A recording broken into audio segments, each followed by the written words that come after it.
ಹರೇ ಶ್ರೀನಿವಾಸ. ನಮಗೆ ಅಲಂಕಾರ ಪ್ರಿಯೋ ವಿಷ್ಣು ಅನ್ನೋ ಹಾಗೆ ಆಭರಣ ಪ್ರಿಯರು ಕೂಡ ಮಹಿಳೆಯರು. ಆಭರಣ ಪ್ರಿಯರು ಯಾರು? ಮಹಿಳೆಯರು. ಆ ಮಹಿಳೆಯರಿಗೆ ಪ್ರತಿಯೊಬ್ಬರಿಗೂ ಒಂದು ಆಸೆ ಇರುತ್ತೆ, ಒಂದು ಆಭರಣ ಅಂದರೆ ಅವ್ರ ಮನಸ್ಸಿನಲ್ಲಿ ಎಷ್ಟು ವಿಶೇಷವಾಗಿ ಒಂದು ಆಸಕ್ತಿ ಮೂಡುತ್ತೆ. ಜೊತೆಗೆ ಆ ಮುಖ ಎಷ್ಟು ಕಳೆಯಾಗಿ ಕೂಡಿ ಪ್ರತಿಯೊಬ್ಬ ಮಹಿಳೆಗೂ ಕೂಡ, ಅದು ತಾಯಿ ಆಗ್ಬೋದು, ತಂಗಿ ಆಗ್ಬೋದು, ಮಗಳಾಗ್ಬೋದು, ನಮ್ಮ ಕುಟುಂಬದ ಯಾರೇ ಆಗ್ಬೋದು, ಸಮಾಜದಲ್ಲಿರ್ತಕ್ಕಂಥ ಪ್ರತಿ ತಾಯಿಗೂ ಸಹ, ಪ್ರತಿ ಹೆಣ್ಣಿಗೂ ಸಹ ಆಭರಣ ಅಂದರೆ ಬಹಳಷ್ಟು ಇಷ್ಟ. ಆ ಆಭರಣಗಳನ್ನು ಅವರು ಉಳಿಸ್ಕೋಬೇಕಾಗತ್ತೆ. ಕೆಲವ್ರಿಗೆ ಏನಾಗುತ್ತೆ, ಬಹಳ ಆಸೆ ಪಟ್ಟು ತಗೊಂಡಂತಹ ಆಭರಣ ಯಾವುದೋ ರೂಪದಲ್ಲಿ ಅದು ನಮ್ಮ ಕೈ ತಪ್ಪಿ ಹೋಗ್ತಕ್ಕಂಥದ್ದು, ಎಲ್ಲೋ ಒಂದು ಕಡೆ ಅಡಮಾನ ಇಡ್ತಕ್ಕಂಥದ್ದು, ಅಥವಾ ಬ್ಯಾಂಕಲ್ಲಿ ಇಡ್ತಕ್ಕಂಥದ್ದು, ಶ್ಯೂರಿಟಿಗೆ ಕೊಡ್ತಕ್ಕಂಥದ್ದು, ಅಥವಾ ಕಳ್ಕೊಳ್ತಕ್ಕಂಥದ್ದು, ಅಥವಾ ಕಷ್ಟಗಳಿಗೆ ಆ ಆಭರಣವನ್ನು ಮಾರಿಕೊಳ್ತಕ್ಕಂಥ ಸಾಧ್ಯತೆ ಇರುತ್ತೆ. ಅದಕ್ಕಾಗಿಯೇ ಇವತ್ತು ದಿವಸ ಆಭರಣವನ್ನು ತಗೊಂಡಾಗ, ನೂತನ ಒಡವೆಗಳನ್ನು ತಗೊಂಡಾಗ ಹೇಗೆ ಅದನ್ನು ಧಾರಣೆ ಮಾಡ್ಕೋಬೇಕು, ಧರಿಸ್ಕೋಬೇಕು. ಏನೋ ಕಷ್ಟಪಟ್ಟಿರ್ತಾರೆ, ಒಂದೊಂದು ರೂಪಾಯಿ ಕೂಡಿಟ್ಟಿರ್ತಾರೆ, ಅಥವಾ ಅಂಗಡಿಯಲ್ಲೇ ಪ್ರತಿ ತಿಂಗಳು ಸ್ವಲ್ಪ ಹಣ ಕೂಡಿಟ್ಕೊಂಡು, ಅಥವಾ ಕಷ್ಟಪಟ್ಟು ಶ್ರಮೆಪಟ್ಟು, ಅಥವಾ ಆ ಹಣವೊಂದಿಂದ ಆ ನೂತನ ಒಡವೆ ತಗೊಂಡಾಗ ಅದು ಶಾಶ್ವತವಾಗಿ ಅವ್ರ ಜೊತೆ ಇರಬೇಕು ಅಂತ ಹೇಳಿದ್ರೆ ಆ ಒಡವೆನ ಯಾವ ರೀತಿಯಾಗಿ ನಾವು ತಗೋಬೇಕಾಗಿರುತ್ತೆ, ಯಾವ ರೀತಿಯಾಗಿ ಉಪಯೋಗಿಸ್ಕೋಬೇಕು ಅಂತಕ್ಕಂಥದ್ದನ್ನು ಕೂಡ ನಾವು ತಿಳ್ಕೊಬೇಕಾಗಿರುತ್ತೆ.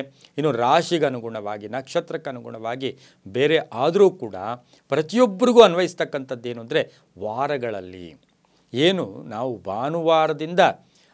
ಭಾನುವಾರ, ಸೋಮವಾರ, ಮಂಗಳವಾರ, ಬುಧವಾರ, ಗುರುವಾರ, ಶುಕ್ರವಾರ, ಶನಿವಾರದ ತನಕವೂ ಕೂಡ ಯಾವ ವಾರ ಶ್ರೇಷ್ಠವಾಗಿರುತ್ತೆ ಪ್ರತಿಯೊಬ್ಬ ರಾಶಿಗಳಿಗೂ.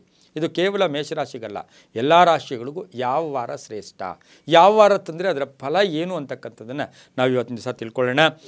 ನೂತನ ಒಡವೆಗಳನ್ನು ನಾವು ತಂದು ಧರಿಸ್ಕೊಳ್ತಕ್ಕಂಥದ್ದು. ಈಗ ನಾವು ಸೋಮವಾರ ತಗೊಂಬಂದಿದ್ದೀವಿ, ಆ ಸೋಮವಾರ ಧಾರಣೆ ಮಾಡ್ಕೋಬೇಕು, ಆ ಸೋಮವಾರ ಧರಿಸ್ಕೋಬೇಕು ಅಂತ ಹೇಳಿದ್ರೆ, ಈಗ ಅಂಗಡಿಯಲ್ಲಿ ನೋಡೋಕೆ ಕನ್ನಡಿ ಮುಂದೆ ಧರಿಸ್ಕೊಳ್ತಕ್ಕಂಥದ್ದು ಅದು ಲೆಕ್ಕಕ್ಕಿಲ್ಲ. ನಮ್ಮಲ್ಲಿ ಎಷ್ಟೋ ಜನ ಕೇಳ್ತಾರೆ, ಗುರುಳೆ ನಾವು ಅಲ್ಲಿ ಅಂಗಡಿಯಲ್ಲಿ ಈಗಾಗಲೇ ಅದನ್ನು ಹಾಕೊಂಬಿಟ್ಟಿದ್ವಿ, ಅದೇ ಟೈಮಲ್ವಾ, ಅದೇ ಸಾಕಲ್ವಾ ಅಂತಾರೆ. ಆದರೆ ಅದ್ರ ವ್ಯಾಪಾರ ಆಗಿರಲ್ಲ. ಅದನ್ನು ನೋಡಿರ್ತೀರಾ, ಅದನ್ನು ಜಸ್ಟ್ ಟ್ರಯಲ್ ಅಂತ ಏನು ಕರಿತೀವಿ, ಆ ಟ್ರಯಲ್ ನೋಡಿರ್ತೀರ. ಆದರೆ ಅದನ್ನು ಹಣ ಕೊಟ್ಟು ಅದು ನಮ್ಮದು ಅಂತ ನಾವು ರೆಸಿಪ್ಟ್ ಪಡ್ಕೊಂಡ ಮೇಲೆ ಅದನ್ನು ಹೇಗೆ ಧಾರಣೆ ಮಾಡ್ಕೋಬೇಕು ಅಂತಂದರೆ, ಸೋಮವಾರ ತಂದಿದ್ದೆ ಆದರೆ ಆದ್ದರಿಂದ ಬಹಳಷ್ಟು ಎಲ್ಲ ರಾಶಿಗಳಿಗೂ ಕೂಡ ಮನಃಶಾಂತಿ ಇರುತ್ತೆ, ಸುಖ ಇರುತ್ತೆ, ಅದು ಶಾಶ್ವತವಾಗಿರುತ್ತೆ, ಪರ್ಮನೆಂಟಾಗಿರ್ತಕ್ಕಂಥ ಸಾಧ್ಯತೆ ಸೋಮವಾರ ಇರುತ್ತೆ. ಇನ್ನು ಮಂಗಳವಾರಕ್ಕೆ ಬಂದಾಗ, ಮಂಗಳವಾರ ನಾವು ನೂತನ ಒಡವೆಗಳನ್ನು ತಂದು ಅದನ್ನು ಧಾರಣೆ ಮಾಡ್ಕೊಳ್ಳೋಕೆ ಹೋದಾಗ ಮನೆಯಲ್ಲಿ ಕಲಹಗಳು, ಗಂಡ ಅದಕ್ಕೆ ದುಡ್ಡು ಕೊಟ್ಟಿರ್ತಾರೆ, ಯಾರೋ ಕೊಟ್ಟಿರ್ತಾರೆ, ಇವರೇ ಕಷ್ಟಪಟ್ಟಿರ್ತಾರೆ, ಆ ಒಡವೆ ಹಾಕ್ಕೊಂಡಾಗೆಲ್ಲ ಏನೋ ಒಂದು ಕಲಹಗಳು, ಮನೆಯಲ್ಲಿ ಪದೇ ಏನೋ ಒಂದು ಟೆನ್ಷನ್ ಆಗ್ತಕ್ಕಂಥದ್ದು, ಅಥವಾ ಆ ಒಡವೆನ ಹಾಕ್ಕೋಬೇಕು ಅಂತಂದಿರ್ತಕ್ಕಂಥ ಆ ತಾಯಿಗೆ ಆರೋಗ್ಯದಲ್ಲಿ ಏರುಪೇರು ಆಗ್ತಕ್ಕಂಥದ್ದು, ತಲೆ ಸಿಡಿತ ಬರ್ತಕ್ಕಂಥದ್ದು, ಅಥವಾ ಸ್ಟಮಕ್ ಪೇಯ್ನ್ ಬರ್ತಕ್ಕಂಥದ್ದು, ಕೋಪ ಜಾಸ್ತಿ ಆಗ್ತಕ್ಕಂಥ ಸಾಧ್ಯತೆ ಮಂಗಳವಾರ ಇರ್ತಕ್ಕಂಥದ್ದಾಗಿರೋದ್ರಿಂದ ನೂತನ ಒಡವೆಗಳನ್ನು ಮಂಗಳವಾರ ಧಾರಣೆ ಮಾಡ್ಕೊಳ್ಳೋದು ಅಷ್ಟು ಶುಭ ಅಲ್ಲ. ರೋಗಬಾಧೆ ಬರಬಹುದು, ಕಲಹಗಳು ಕೂಡ ಬರ್ತಕ್ಕಂಥ ಸಾಧ್ಯತೆ ಇರುತ್ತೆ. ಹಾಗಾಗಿ ಮಂಗಳವಾರ ಧಾರಣೆ ಅಷ್ಟು ಶುಭ ಅಲ್ಲ. ಇನ್ನು ಬುಧವಾರಕ್ಕೆ ಬಂದಾಗ ವಿಷ್ಣುವಿನ ದಿನ, ಸ್ಥಿತಿಕಾರಕನ ದಿನ ಕೂಡ ಅದಾಗಿರೋದ್ರಿಂದ ಬುಧವಾರ ನೂತನ ಒಡವೆಗಳನ್ನು ಪ್ರತಿಯೊಬ್ಬ ರಾಶಿಯವರು ಯಾರೇ ಆದರೂ ಕೂಡ ಆ ಒಂದು ಆಭರಣವನ್ನು ಧರಿಸ್ಕೊಂಡಿದ್ದೆ ಆದರೆ ಅಷ್ಟೈಶ್ವರ್ಯ ಪ್ರಾಪ್ತಿಯಾಗತ್ತೆ, ಮಹಾಲಕ್ಷ್ಮಿ ಕೃಪೆಗೆ ಪಾತ್ರರಾಗ್ತೀರಾ, ಶ್ರೀ ವಿಷ್ಣುವಿನ ಕೃಪೆಗೆ ಪಾತ್ರರಾಗ್ತೀರಾ, ಸಂತೋಷ ಇರುತ್ತೆ. ಆ ಜೊತೆಗೆ ಆ ಒಡವೆ ಕಡೆಯೇ ನಾವು ಗಮನ ಕೊಡೋಕ್ಕೆ ಹೋಗಲ್ಲ, ಆ ಒಡವೆ ನಮ್ಮಲ್ಲಿ ಇದೆಯಾ ಇರಲಿ ಬಿಡಿ ಅಂತ ಹೇಳ್ಬಿಟ್ಟು ಅದನ್ನು ಬಿಟ್ಬಿಡ್ತಾರೆ. ಹಾಗಾಗಿ ಬುಧವಾರ ಬಹಳ ಒಳ್ಳೆಯದಾಗತ್ತೆ, ಅಷ್ಟೈಶ್ವರ್ಯ ಪ್ರಾಪ್ತಿಯಾಗುತ್ತೆ, ಮನಸ್ಸು ಸುಖವಾಗಿರುತ್ತೆ, ಆರೋಗ್ಯ ಚೆನ್ನಾಗಿರುತ್ತೆ. ಇನ್ನು ಗುರುವಾರ ತಂದಾಗ, ಗುರುವಾರ ಧಾರಣೆ ಮಾಡ್ಕೊಳ್ಳೋಕೆ ಹೋದಾಗ ಅದರಿಂದ ಸಾಕಷ್ಟು ಶುಭ ಆಗುತ್ತೆ. ನೋಡಿ, ಆ ಒಡವೆ ಹಾಕ್ಕೊಂಡು ನೀವು ಶುಭ ಸಮಾರಂಭಗಳಿಗಿಂತ ದೇವತಾ ಕಾರ್ಯಗಳಲ್ಲೇ ಜಾಸ್ತಿ ಇರ್ತೀರ. ಇದೇನಪ್ಪ ಇದು, ಪ್ರತಿ ವಿಷಯ ದೇವತಾ ಕಾರ್ಯಕ್ಕೆ ಓದಲು ಕೂಡ ಓದಾಗಲೂ ಸಹ ಈ ಒಂದು ಒಡವೆ ನನ್ನ ಜೊತೆ ಇದೆಯಾ ಅಂತಕ್ಕಂಥ ಭಾವನೆ ಕೂಡ ನಿಮಗೆ ಬರುತ್ತೆ.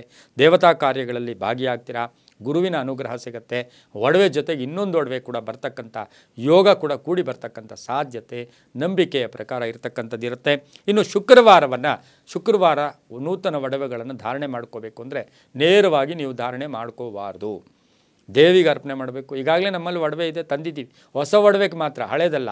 ಹೊಸ ಒಡವೆಯನ್ನು ದೇವತೆಗೆ ಅಲಂಕಾರ ಮಾಡಿ ಆರತಿ ಆದ ನಂತರ ಅದನ್ನು ಧಾರಣೆ ಮಾಡಿಕೊಂಡಿದ್ದೆ ಆದರೆ ಮಂಗಳ ಕಾರ್ಯಗಳಾಗತ್ತೆ, ವಿವಾಹ ಆಗುತ್ತೆ.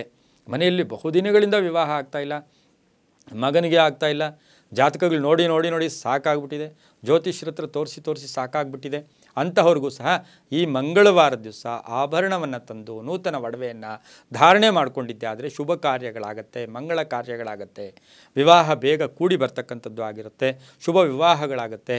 ಒಬ್ಬರು ಹೇಳಿರ್ತಾರೆ ಇವ್ರಿಗೆ ಇನ್ನೊಂದು ವರ್ಷ ಮದುವೆ ಆಗಲ್ಲ, ಆದರೂ ಕೂಡ ಈ ಬೇಗನೆ ಮದುವೆ ಆಗ್ತಕ್ಕಂಥ ಯೋಗ ಕೂಡ ಕೂಡಿ ಬಂದಿರುತ್ತೆ.